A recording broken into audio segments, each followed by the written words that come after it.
하나님의 말씀입니다. 신약성경 마태복음 3장 13절에서 17절까지 말씀입니다.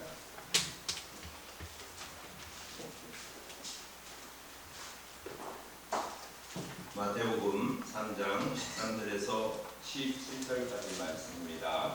같이 합독하겠습니다. 이때에 예수께서 갈릴리로부터 요단강에 이르러 요한에게 세례를 받으려 하시니 요한이 말려 이르되 내가 당신에게서 세례를 받아야 할 터인데 당신이 내게로 오시나이까? 예수께서 대답하여 이르시되 이제 허락하라. 우리가 이와 같이 하여 모든 일을 이루는 것이 합당하니라 하시니 이에 요한이 허락하는지라. 예수께서 세례를 받으시고 곧 물에서 올라오실새 하늘이 열리고 하나님의 성령이 비둘기같이 내려 자기에게 임하심을 보시더니 하늘로부터 소리가 있어 말씀하시되 이는 내 사랑하는 아들이요 내 기뻐하는 자라 하시니라. 아멘.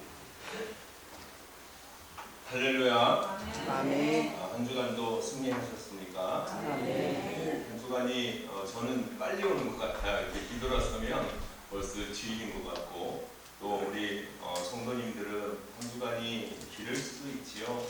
요즘은 농사철이라 또 농사일들이 많잖아요.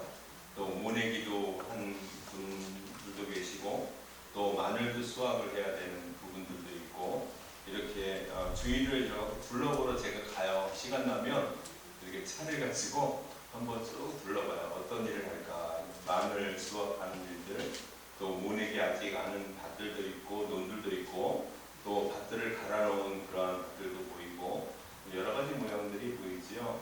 그래서 제가 짐작을 하지요. 우리 성도님들도 마늘도 수확하시고 모내기도 하시고 밭도 일구시고 바쁜 나날들을 보내는구나 하는 생각을 합니다. 사람이 바쁘다 보면 시간적인 개념이 좀 사라지지요. 바쁘기 때문에 시간이 그냥 찰나로 뚝딱 하고 지나가지만 바쁘지 않으면 시간이 안 갑니다. 시간이 안 가서 지루할 수도 있고 또 따분할 수도 있는 그러한 일을 보낼 수가 있지요. 오늘은 여러분 삼위일체 주일이라고 합니다. 이 삼위일체 많이 들어보셨죠? 성경에서 사실 삼위일체라고 하는 단어는 많이 못 들어보지요. 성경에서 삼위일체라는 단어가 없기 때문이지요. 세계 역사 가운데 많은 역사의 그러한 쟁점이 되는 그러한 일은요, 사실 종교 전쟁이 거의 많이 차지합니다. 물론 이념이나 사상의 그러한 전쟁들도 일어나기는 하지만 그것보다는 이 히스토리라고 하는 것을 역사라고 하는데, 이 세계의 역사를 들여다보면 거의 다가 종교 전쟁이에요. 종교 전쟁 때문에 이루어지는 그러한 전쟁들이 가득하다는 거지요.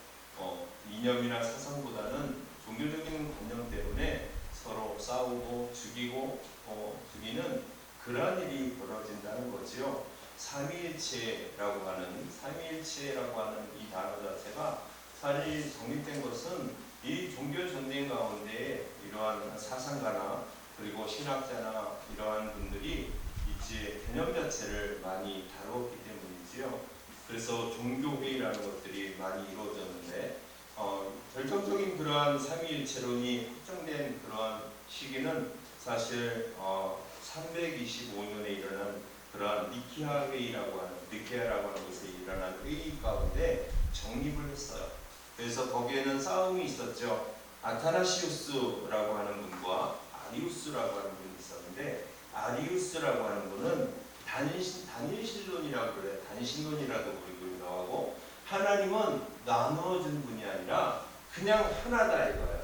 하나님 한 분, 여호와, 야훼, 아도나이 뭐 이렇게 한 분인데 왜 이걸 나누느냐? 다만 그때마다 이렇게 이름이 좀 달리 부를 뿐이지 나누신 분이 아니다 이렇게 주장했던 분이 아리우스라고 하는 분이고, 그러나 그거에 반해서 이 아타나시우스라고 하는 분은 그렇지 않다.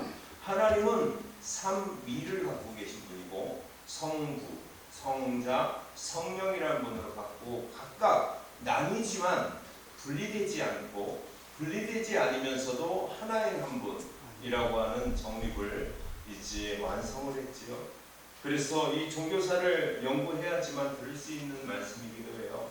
325년 니케아 회의 통해서 삼위일체론이 확정되었다. 물론 그 이후에 종교 회의들이 거치면서도 더 이렇게 다듬어지고 쓰임받았지만 구체적으로는 325년 니케아 회의를 정점으로 해서 이루어졌다 이렇게 말합니다.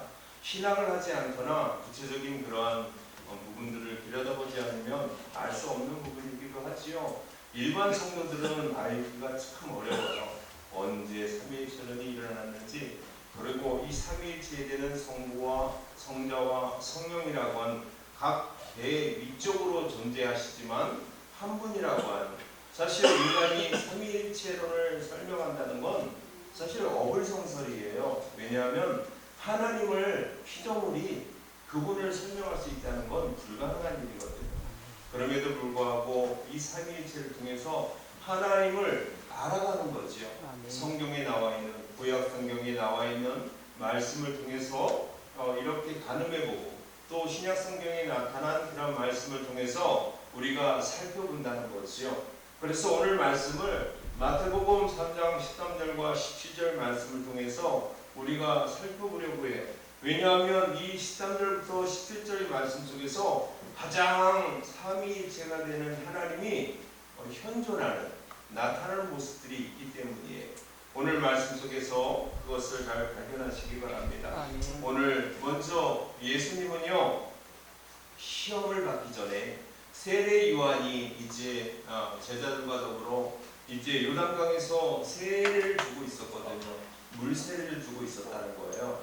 물세례, 세례 요한 그분이 요단강이라는 곳에서 세례를 주고 있었는데, 사실 제가 요단강을 가서 보니까 좀 실망했어요. 우리가 생각하고 있는 요단강은 기준이 있잖아요. 이 정도 크기면 되지 않을까 하는 가늠하는 기준선들이 있거든요. 근데 요단강 가서 이게 요단강이에요 하는 순간 그걸 쳐다보고 나오는 소리가 있어요.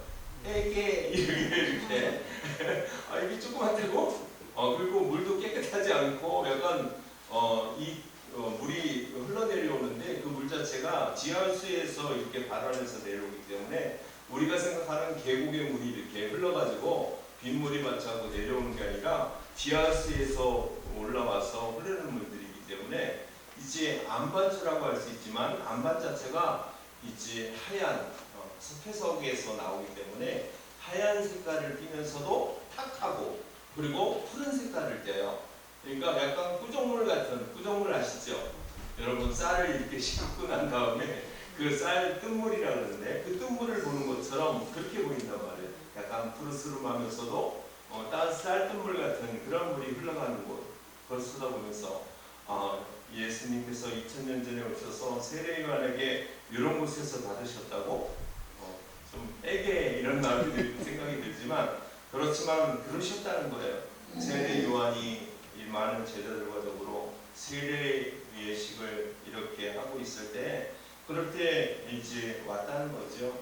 그랬을 때 예수님은요 뭐라고 말하냐면, 예수님이 오니까 요한이 그 예수님을 향해서 이렇게 말하죠. 내가 당신에게서 세례를 받아야 할 터인데 당신이 내게로 오시나이까, 이렇게 말하고 있어요. 세례를 받으려면 내가 당신한테 받아야 되는데 어떻게 예수님이 저한테 옵니까? 왜냐하면 세례 요한은 예수님께서 내 뒤에 오시는 분이 있는데 그분의 신들매를 신발끈조차도 이렇게 감당하기가 어려운 분이다, 이렇게 설명을 했단 말이에요. 그런데 그 예수님이 오셨으니까 어떻게 할 수 있겠느냐는 거지요. 그랬을 때 예수님은 이렇게 말합니다. 이제 허락하라. 우리가 이와 같이 하여 모든 의를 이루는 것이 합당하니라. 모든 의를 이룬다, 이렇게 말하고 있어요. 사랑하는 성도 여러분, 삼위일체 하나님은 하나님의 의를 이루는 행위다라고 예수님이 말하고 있어요. 의는 무엇일까요?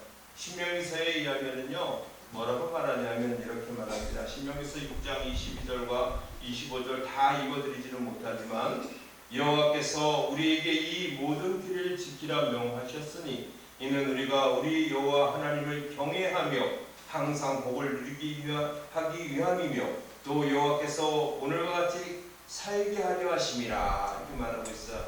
그러면서 우리 하나님 여호와 앞에서 삼가 지키면 그것이 곧 우리의 의로움이라 이렇게 말하거든요. 하나님의 의를 지킨다는 것은 하나님의 말씀을 잘 지킨다는 거예요. 아멘. 하나님의 말씀을 잘 지키는 것이 의로움이다 이렇게 말한다는 거죠. 그래서 삼위일체 하나님을 안다는 것은 하나님의 의를 이루는 행위다 이렇게 예수님은 말씀하고 있습니다. 두 번째 교훈은요, 한번 읽어볼게요. 앞에 읽으실만 하죠. 시작. 삼위 하나님을 목격하는 은혜의 참여다. 여러분, 말씀을 통해서 참여하는 것과 또 실질적으로 2000년 전으로 뛰어넘어가가지고 뭐 타임머신을 타든 타임캡슐을 타든 뛰어넘어서 목표하는 것과 그것은 같다는 거예요. 여러분, 그곳에 가서 여러분이 목표하지는 않았지만 현 시점에서 지금 말씀을 통해서 지금 목격하고 있다는 거죠. 어떠한 목격이요? 바로 예수께서 세례를 받으시고 물 위에서 올라오실 때 하늘이 열리고 하나님의 성령이 비둘기같이 내려 자기 위에 임하심을 보더니 하늘로부터 소리가 있어 말씀하시되 이는 내 사랑하는 아들이요 내 기뻐하는 자라 이렇게 말씀하고 있다는 거예요. 다시 말해서 삼위 하나님이 동시간에 똑같이 나타나고 있어요. 성령 하나님이 비둘기같이 내려오고 계시고 성자 하나님 되시는 예수님께서 지금 요단강 속에 계시고 그리고 하늘로부터 소리가 임하는데 하나님께서 말씀하신다는 거예요. 이는 내 사랑하는 아들이요 내 기뻐하는 자라 이러면서 동시간대에 그 공간 속에 성부 하나님, 성령의 하나님, 성자의 하나님이 동시에 임하고 계신다는 거예요. 그래서 삼위일체로는